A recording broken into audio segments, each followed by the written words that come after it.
Hello students, welcome back to Elite Tutors. चलिए इस video में हम देखने वाले हैं पार्ट 3 मार्च 2020 का मैथ्स 1 का बोर्ड पेपर का सोल्यूशन।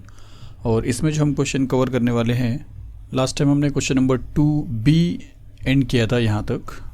एक मिनट, क्वेश्चन नंबर 4 तक क्योंकि ओमिट था। और इस बार हमको क्वेश्चन नंबर 3A से शुरू करना था, लेकिन 3A का जो पहला क्वेश्चन है वो स्टैटिस्टिक्स का है, जो आप जानते हो कैंसिल हो चुका है। और सेकेंड वाला अगर आप देख रहे हो तो ये फाइनेंशियल प्लानिंग का है। और आप में से कुछ लोगों ने कमेंट्स में फिर से पूछा था कि क्या ये लेसन के कुछ एक्सरसाइज है, तो ये लेसन पूरी तरह कैंसिल हो चुका है। तो फाइनेंशियल प्लानिंग के आपको एक भी क्वेश्चन अटेम्प्ट नहीं करना है, तो ये भी यहाँ पे कैंसिल हो रहा है। तो हमको अब डायरेक्टली क्या करना है, क्वेश्चन नंबर 3B स्टार्ट करना है। तो अगर 3B अगर आप देखते हो तो यहाँ पे 2 क्वेश्चन है, जो एक प्रोबेबिलिटी का है और ये भी आपका फर्स्ट लेसन का है। और अगर आगे चलते हैं तो क्वेश्चन नंबर 3 जो है ये स्टैटिस्टिक्स का है जो कैंसिल हुआ है, और क्वेश्चन नंबर 4 जो है वो अरिथमेटिक प्रोग्रेशन का है। तो इस वीडियो में हमको सिर्फ 3 ही क्वेश्चन देखना है, और वो 3 क्वेश्चन नंबर 1 है, क्वेश्चन नंबर 2 है और क्वेश्चन नंबर 4 है। तो चलिए ये 3 क्वेश्चन में सबसे पहले फर्स्ट क्वेश्चन से शुरू करते हैं। तो पहला क्वेश्चन क्या लिखा है कि A balloon vendor has 2 red 3 blue and 4 green balloons. तो बलून बेचने वाले के पास 2 लाल कलर के बलून हैं, 3 ब्लू कलर के बलून हैं और 4 ग्रीन कलर के बलून्स हैं। फिर क्या लिखा है कि he wants to choose one of them at random. अब उसके पास इतने सारे बलून्स हैं और एक निकालना चाहता है वो कहीं से भी, रैंडमली मतलब कहीं से भी, टू गिव इट टू प्रणाली। जो उसका कस्टमर है प्रणाली, उसको वो देना चाहता है एक बलून। अब वो 2 रेड 3 ब्लू और 4 ग्रीन में से किसी एक बलून को निकाल के वो देना चाहता है। तो what is the probability of the event that the प्रणाली गेट्स। तो प्रणाली को मिलने की जो प्रोबेबिलिटी है वो क्या है। अगर उसे रेड बलून चाहिए रहेगा तो कितने प्रोबेबिलिटी, मतलब कितने चांसेस है उसके पास आउट ऑफ टोटल, और अगर ब्लू चाहिए तो कितने चांसेस है। तो आपने लेसन देखा होगा तो आपको ये समझ में आ गया होगा। हम डायरेक्टली यहाँ पे शुरू करते हैं। तो चलिए सबसे पहले हम ऐसा लिखेंगे कि क्वेश्चन नंबर 3 और B है, ये एक बॉक्स रहेगा, उस बॉक्स में, या आप बॉक्स में बना देंगे तो भी चलेगा। और यहाँ पे हम लिखेंगे आंसर 1, तो यहाँ पे लिखेंगे आंसर, और यहाँ पे लिखेंगे 1, और यहाँ पे हम सॉल्यूशन लिखेंगे, सॉल्यूशन। तो ये डाउट अगर आपके पास है तो आप इस तरह समझिए, यहाँ पे आंसर लिखना है, यहाँ पे 1 लिखना है, और यहाँ पे मेन क्वेश्चन नंबर 3B लिखना है, जो आप सेम पेज पे ख़त्म कर सकते हो जहाँ पे आपका क्वेश्चन नंबर 3A एंड हुआ है। और या तो आप नए पेज में अगर शुरू करते हो तो वो भी चलेगा। उसके बाद देखिए सॉल्यूशन के बाद हम शुरू करेंगे। तो एक बलून वेंडर के पास 2 रेड कलर का बॉल है और 3 ब्लू है और 4 ग्रीन है। तो सैम्पल स्पेस बनाने के लिए आपको ये अज्यूम करना पड़ेगा। तो हम यहाँ पे ऐसा लिखेंगे कि लेट 2 रेड बलून्स बी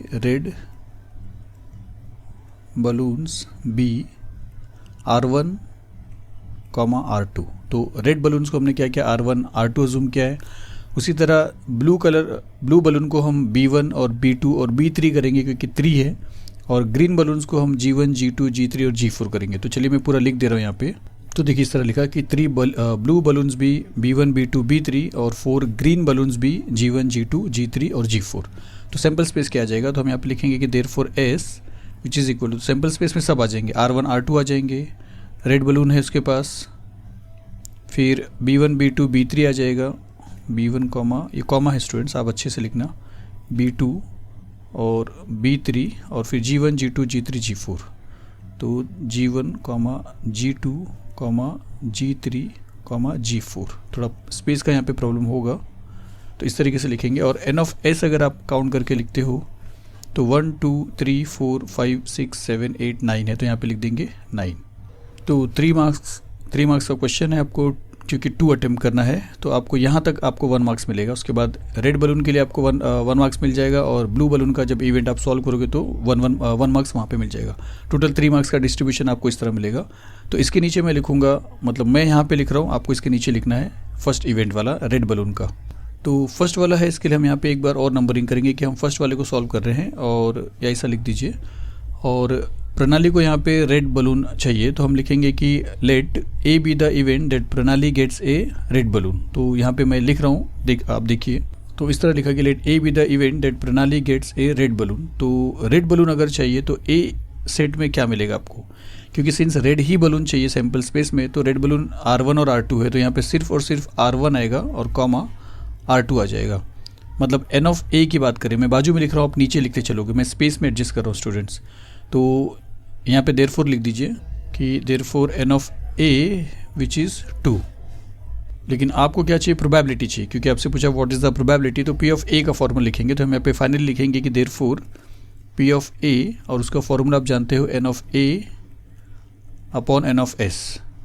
मैं सब बाजू में लिख रहा हूँ, आपको सब नीचे नीचे लिखना है। ये नीचे लिखना है, फिर ये नीचे लिखना है, और इसके नीचे ये लिखना है, जो इक्वल का साइन है ये इसके जस्ट नीचे लिखना है आपको। यहाँ पे स्पेस में एडजस्ट कर रहा हूँ, आप होप करता हूँ कि आपको समझ में आ रहा है, इसके लिए आप प्लीज़ एडजस्ट कर लेना।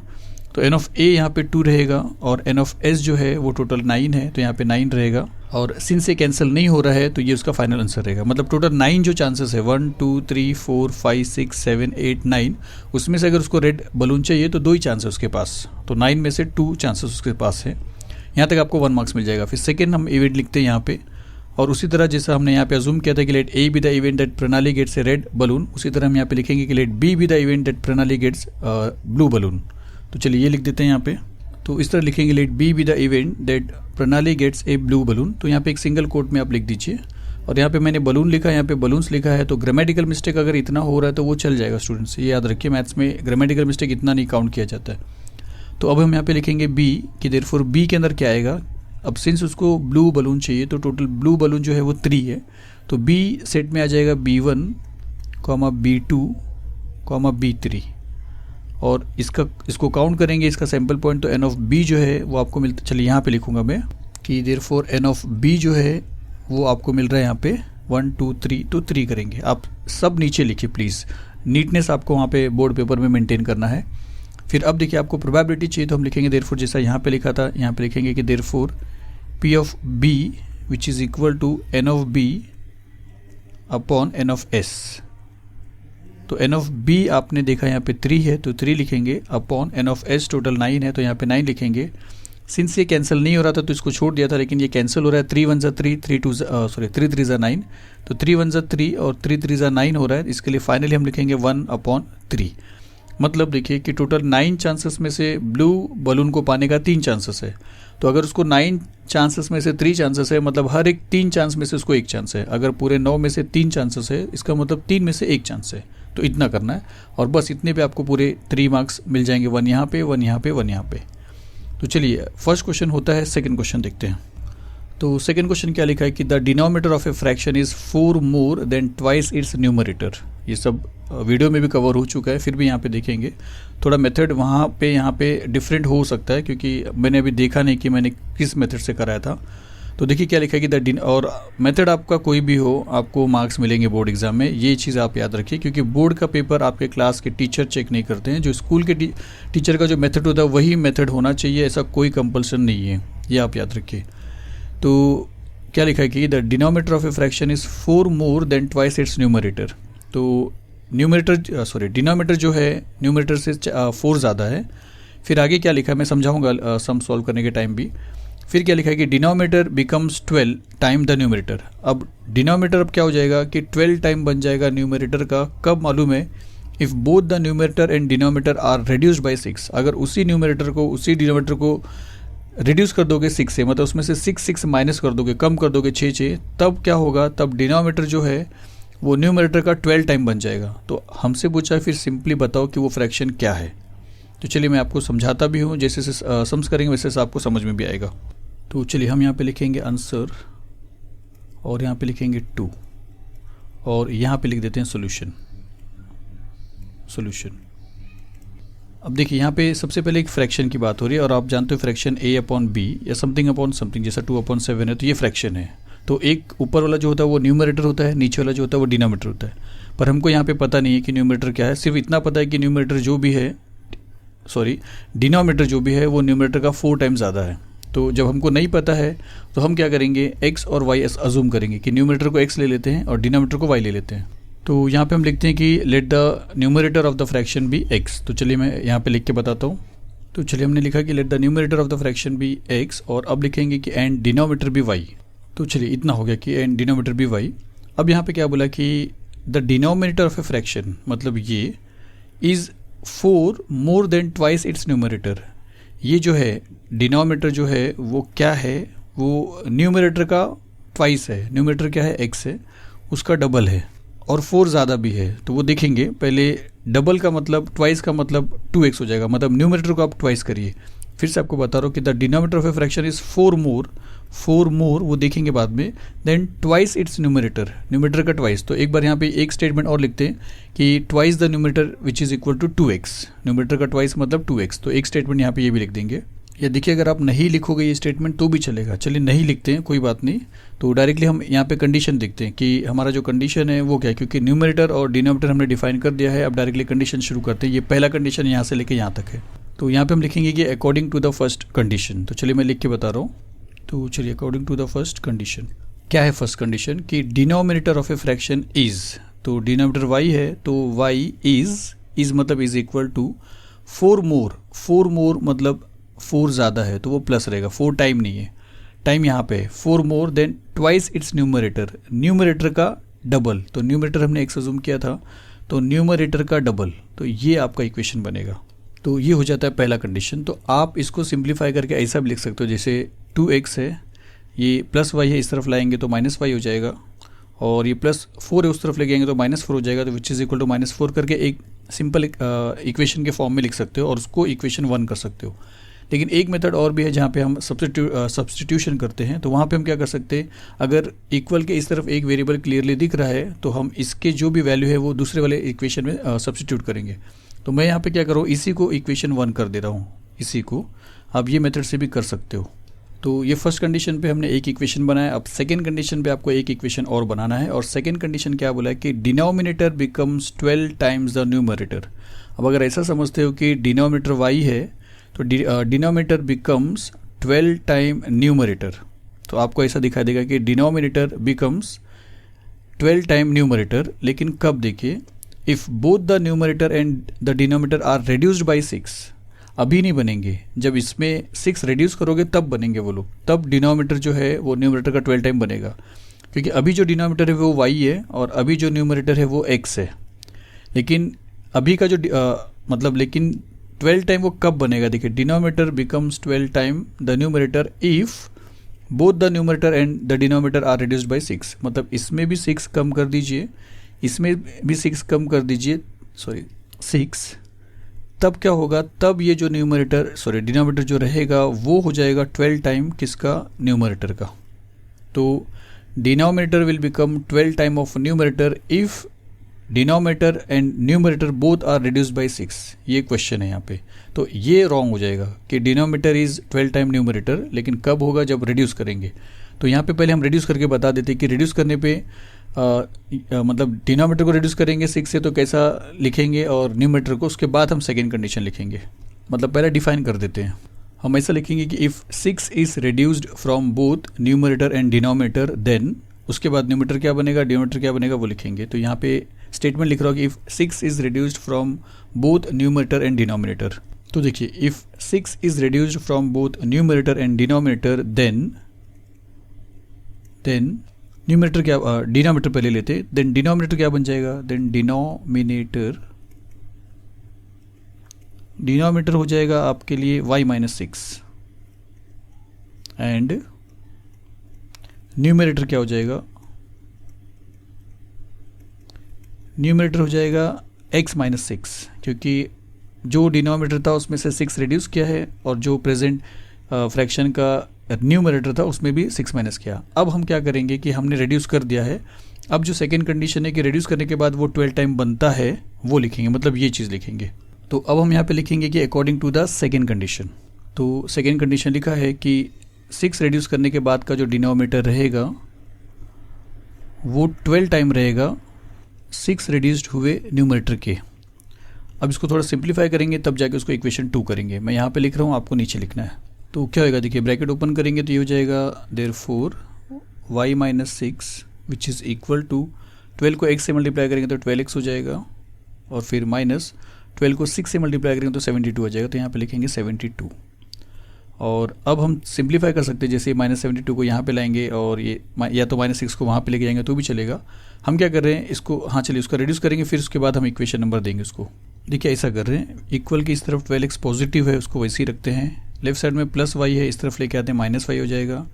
लेफ्ट साइड में -6 है तो अभी भी लेफ्ट साइड में तो -6 ही रहेगा, लेकिन अब राइट साइड का -72 लेफ्ट साइड में ला रहे हैं तो वो +72 हो जाएगा। और इस बार इसके नीचे इसको इस तरफ लिख रहा हूँ, इसको इस तरफ लिख रहा हूँ, वन एंड द सेम है। तो हम ऐसा लिखेंगे कि therefore 12x minus y which is equal to minus और प्लस माइनस होएगा, 72 में से आप 6 माइनस कर दोगे तो यहाँ पे आपको मिल जाएगा 66। देखिए वन एंड द सेम है, जिसको यहाँ पे लाना था मैंने इसको वहाँ पे ले गया, क्योंकि यहाँ पे लाएंगे तो -12x हो जाएगा। तो यहाँ पे 12x को रखा है, प्लस वाई को वहाँ पे लेके गया, -72 को यहाँ पे लाया, उसके बाद फिर साइड चेंज किया, इससे कोई फ़र्क नहीं पड़ेगा। राइट साइड का जो चीज़ अगर पूरी तरह लेफ्ट में लिखते हो और लेफ्ट को सॉल्व करके पूरी तरह राइट में लिखते हो तो वन एंड द सेम है उसका मीनिंग। ये हो जाएगा आपका इक्वेशन नंबर 2। अब देखिए अब क्या हो गया है कि हमारे पास दो इक्वेशन, एक 1 और एक 2। हम क्या करने वाले हैं, y का जो वैल्यू हमने यहाँ पे डिफाइन किया है, जो फाइंड आउट किया है 2x + 4, वो क्या करेंगे इस y के प्लेस पे ये लिख देंगे, जिसको बोलेंगे substituting the value of y in equation 2। तो फिर से देखिए कि y का जो भी वैल्यू आपको मिला है, जब इसको आप इस पर सब्स्टिट्यूट करोगे तो यहाँ से ये y चला जाएगा और वहाँ पे ये आ जाएगा 2x + 4, और जिससे आपको x का वैल्यू मिल जाएगा। और जैसे आपको x का वैल्यू मिलता है तो आपको न्यूमरेटर मिल जाता है, फिर आप y का वैल्यू फाइंड आउट करोगे, ये इक्वेशन में आपको डिनोमिनेटर भी मिल जाएगा। तो हम ऐसा लिखेंगे कि substituting y = 2x + 4 in equation 2। तो यहाँ पे लिखता हूँ मैं, तो देखिए लिखा कि substituting y = 2x + 4 in equation 2। इसका मीनिंग है कि जहाँ पे y है वहाँ पे आप ये लिखिए। तो 12x सेम रहेगा तो हम ऐसे लिखेंगे कि देयरफॉर 12x, फिर ये माइनस है, आप माइनस लिखिए, y के प्लेस पे आपको ब्रैकेट में लिखना है, ये याद रखना है, क्योंकि माइनस रहेगा तो अंदर का साइन चेंज होने वाला ब्रैकेट ओपन करने के बाद। तो ब्रैकेट में हम लिखेंगे 2x + 4 और ब्रैकेट को क्लोज करेंगे। तो देखिए इस y के प्लेस पे हमने 2x + 4 लिखा है, ये माइनस और ये 12x सेम है, आगे का भी सब सेम रहेगा, तो विच इज़ इक्वल टू 66। अब इसको सिंप्लीफाई करने के बाद आपको x का वैल्यू मिल जाएगा। तो कैसा करेंगे देखिए, तो हम ऐसा लिखेंगे कि therefore 12x minus into 2x minus 2x minus into +4 minus 4 which is equal to 66। 12x में से 2x अगर माइनस करते हो तो आपको मिलता है 10x, तो देयरफॉर 10x, फिर -4 को वहाँ पे भेज दिए, 66 के साथ प्लस हो जाएगा तो 66 + 4 हो जाएगा, जो आपको 70 देगा। तो therefore 10x which is equal to 70, और देयरफॉर x का जो वैल्यू है वो आपको मिल जाएगा 70/10, 10 7 = 70। देखिए 70/10 मिलेगा, चलिए लिख देते हैं 70/10, और देयरफॉर x का वैल्यू आपको मिलता है 7। तो अब जाके आपको x का वैल्यू मिला है 7, तो आपका न्यूमरेटर फिक्स हो गया, लेकिन अभी आपका डिनोमिनेटर बाकी है। तो अब मैं क्या कर रहा हूँ, इसके नेक्स्ट स्क्रीन पे करूँगा। आप याद रखिए कि इसके नीचे आपने ये लिखा है और उसके नीचे आप वो लिखोगे। x का जो वैल्यू आपको 7 मिला है वो न्यूमरेटर मिला है, लेकिन आपका डिनोमिनेटर जो y था वो अभी बाकी है, मतलब y का वैल्यू आपको अभी फाइंड आउट करना है। और y का वैल्यू कैसे मिलेगा, देखिए x का जो वैल्यू 7 है, ये इक्वेशन में आएंगे तो जहाँ पे x लिखा है वहाँ पे अगर आप ये 7 लिखते हो और 7 2 14 करते हो और 14 + 4 करते हो तो 18 मिलता है, वो y का वैल्यू मिलेगा। और y का वैल्यू मिला मतलब आपको डिनोमिनेटर मिला। और फाइनली आपसे पूछा कि फाइंड द फ्रैक्शन, तो फ्रैक्शन बताना है, मतलब x और y का वैल्यू नहीं बताना है, x/y का जो फ्रैक्शन का वैल्यू रहेगा वो बताना है। तो चलिए इसके नीचे लिखता हूँ। तो चलिए यहाँ पे क्या लिखेंगे, हम लिखेंगे कि सब्स्टिट्यूटिंग x = 7 इन इक्वेशन 1। तो चलिए मैं यहाँ पे लिखता हूँ। तो चलिए लिखा कि सब्स्टिट्यूटिंग x = 7 इन इक्वेशन 1। तो इक्वेशन 1 ये है, y = 2x + 4। तो यहाँ पे समझो एक बार लिख देते हैं कि therefore y which is equal to 2x + 4 जो है वो हो जाएगा therefore y which is equal to 2 × x के प्लेस पे 7 आ जाएगा, तो यहाँ लिखेंगे 2 × 7 + 4, और फिर 2 7 = 14 हो रहा है, फिर +4 हो रहा है, 14 + 4 अगर आप सॉल्व करोगे तो आपको मिल रहा है 18। तो y का वैल्यू आपको मिल गया 18। अब y का वैल्यू 18 मिलने का यही मतलब है कि आपको डिनोमिनेटर मिल गया 18। तो अब आपको क्या करना है, न्यूमरेटर बताना है, डिनोमिनेटर बताना है और फिर फ्रैक्शन बताना है, क्योंकि आपसे फाइनली पूछा है कि फाइंड द फ्रैक्शन। तो हम यहाँ पे लिखेंगे कि therefore numerator is 7 and denominator is 18। चलिए यहाँ पे लिख के बताता हूँ। तो देखिए ऐसा लिखा है कि therefore the numerator x = 7 and denominator y = 18। और हमसे फ्रैक्शन पूछा तो लास्ट में हम ऐसा लिखेंगे कि देयरफॉर द रिक्वायर्ड फ्रैक्शन, कि जो फ्रैक्शन हमको चाहिए वो न्यूमरेटर अपॉन डिनोमिनेटर होता है। तो न्यूमरेटर हमारे पास x है, मतलब 7 है, तो 7 लिखेंगे, और अपॉन डिनोमिनेटर 18 है तो यहाँ पे लिखेंगे 18, और आपको फिर आपके पूरे मार्क्स मिल जाएंगे यहाँ पे। तो चलिए ये सेकंड क्वेश्चन था। अब अगर थर्ड क्वेश्चन देखते हैं तो थर्ड क्वेश्चन आप जानते हो ये स्टैटिस्टिक्स है जो इस ईयर के लिए कैंसिल किया है। तो थर्ड क्वेश्चन के बाद चलते हैं लास्ट क्वेश्चन इस वीडियो का, और वो है फोर्थ क्वेश्चन जो अरिथमेटिक प्रोग्रेशन से है, और ये भी टेक्स्ट बुक का ही क्वेश्चन है। क्या लिखा है कि in an AP some of 3 consecutive term is 27। एक एपी है और उसमें से 3 ऐसे टर्म है लगातार वाले कंसेक्यूटिव, कोई भी कहीं से भी, उसको अगर तीनों को अगर आप प्लस करते हो तो आपको 27 मिलता है। एंड देयर प्रोडक्ट इज़ 504, और तीनों को मल्टीप्लाई करोगे तो 504 होता है। तो फाइंड द टर्म्स, तो बताइए कि वो टर्म्स कौन कौन से हैं। और ये भी बोला है कि आप जो 3 कंसेक्यूटिव टर्म लोगे वो आप कैसा भी ले सकते हो। मैंने वीडियो में बताया कि हम इस टाइप का कंसेक्यूटिव टर्म क्यों लेते हैं, क्योंकि डी कैंसिल होता है। नहीं तो 3 टर्म हम ऐसा भी ले सकते हैं, पहला ए ले सकते हैं, दूसरा ए प्लस डी ले सकते हैं, तीसरा ए प्लस 2d ले सकते हैं। इसी तरह आगे भी बढ़ सकते हैं, पर ऐसा करने से जब आप सम करोगे, जब आप प्लस करोगे तो कोई भी टर्म कैंसिल नहीं होता है। और ये फॉर्मेट में लेते हो कि एक a माइनस डी है और एक a है और एक प्लस d है, और आप तीनों को प्लस करते हो तो यहाँ पे d और d कैंसिल होने के चांसेस है, जिसमें a करके वैल्यू मिलने के चांसेस हो जाते हैं। इसके लिए दिया है, और ये दिया रहता है एग्जाम में भी, बोर्ड एग्जाम का है, यहाँ पे दिया रहेगा, तो आपको ये टर्म याद करने की ज़रूरत भी नहीं है। तो चलिए यहाँ पे 2 कंडीशन है कि एक बार तीनों को प्लस करेंगे, उस तीनों टर्म को, ये तीनों टर्म को अगर आप प्लस करोगे तो 27 आएगा, और ये तीनों टर्म को अगर आप प्रोडक्ट करते हो, मल्टीप्लाई करते हो तो आपको 504 होएगा। तो बताइए वो रियल में क्या थे। तो चलिए यहाँ पे सॉल्व करते हैं। या मेरे प्यारे बच्चों, अगर आप चाहो तो ये देख सकते हो, वीडियो में पूरा डिक्टो यही क्वेश्चन है जो टेक्स्ट बुक से लिया है, मैंने एक्सप्लेन भी किया है। 2 बार लिखने से कोई फ़ायदा नहीं होगा। आप बोर्ड पेपर सॉल्व कर रहे हो, आपको सोल्यूशन चाहिए, इसी सम्स का सोल्यूशन वहाँ पे आपको आराम से मिलेगा। इसके पहले भी है सोल्यूशन, तो वीडियो बड़ा ना हो इसके लिए मैं आगे नहीं लिख रहा हूँ इसका सोल्यूशन, बिकॉज आपको आराम से मिल जाएगा। एपी का जो लेसन है वहाँ पे आप 3.3 शायद से, हाँ 3 सम है, 3.3 है, क्योंकि 3.4 में वर्ड प्रॉब्लम है। तो 3.3 के सम्स में आप इसको ईजिली कर सकते हो स्टूडेंट्स, पूरा टेक्स्ट बुक का दिया है। सॉरी अगर यहाँ पे नहीं किया, अगर आपको बुरा लग रहा है, लेकिन प्लीज़ वीडियो लेंदी हो जाएगा, इसके लिए ज़्यादा फ़ायदा नहीं होगा। तो चलिए इसके बाद मिलेंगे अगली वीडियो में इसके आगे के पार्ट को लेके, जो शायद से आखिरी पार्ट होगा आपका, जिसमें मैथ्स 1 आपका पूरा सॉल्व हो जाएगा, या शायद से उसके बाद एक पार्ट और होगा। तो चलिए मिलते हैं अगली वीडियो में। प्लीज़ अगर आपको ये समझ में आया है लाइक करिए, शेयर करिए। चलिए, थैंक यू सो मच।